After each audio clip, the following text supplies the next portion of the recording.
This is a story about Bruce Reay, a master mountain man camped down the Pyke River.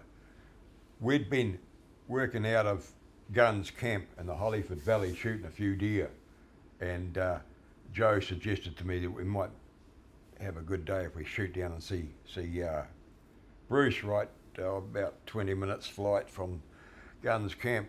Well, you just saw what the camp looked like before and after. A year or so later, a flood come down and almost wiped the place out.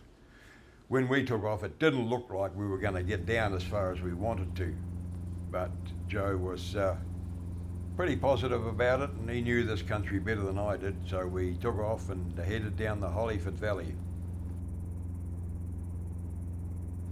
The Hollyford River rises in the southern Darren Range, 8 miles southeast of Milford Sound, and flows southeast and north for about 45 miles to the west coast at Martins Bay.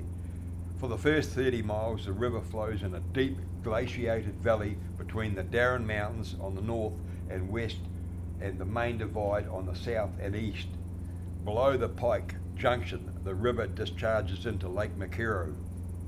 We were headed down to the junction, from which hopefully we would have been able to head upstream if the weather wasn't too bad, to get up to Saxton's camp, which is not far above Lake Alabaster.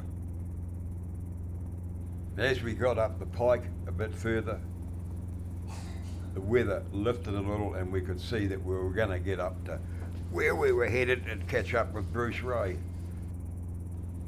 This river was one of the ones the meat hunters used in the late 60s, early 70s with jet boats, and carted the deer up to the airstrip where Saxton's camp is, and then they were flown out of there from that airstrip to the Hollyford airstrip by fixed-wing aircraft. Bruce Reay was one of the few men that live in the bush full-time and make a living out of the land. They've not put 1080 in here?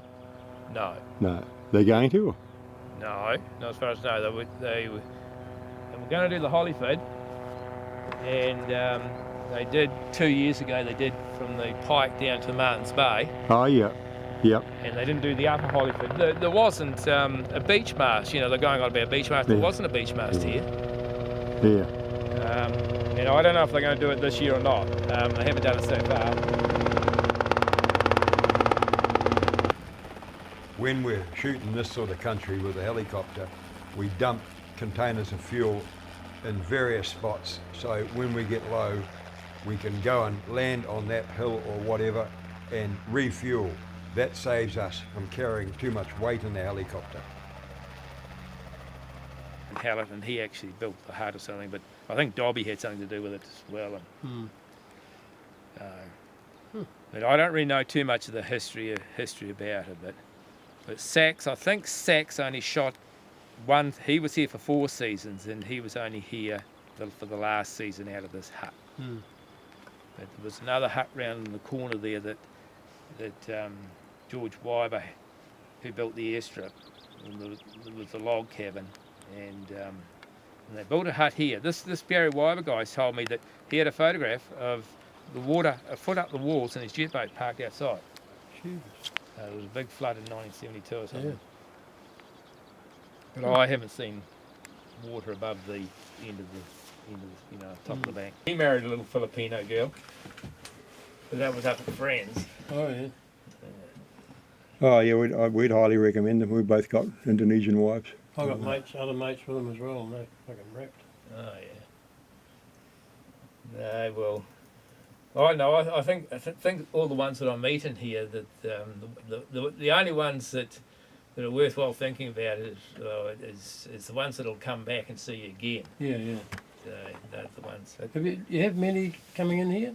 Last year I had 30 people come and stayed with me. Sure, in here? Yep. Yeah, fuck. But I used to go down to Alabaster and hijack them and stuff. Oh, okay. And ask them if they want to be diverted.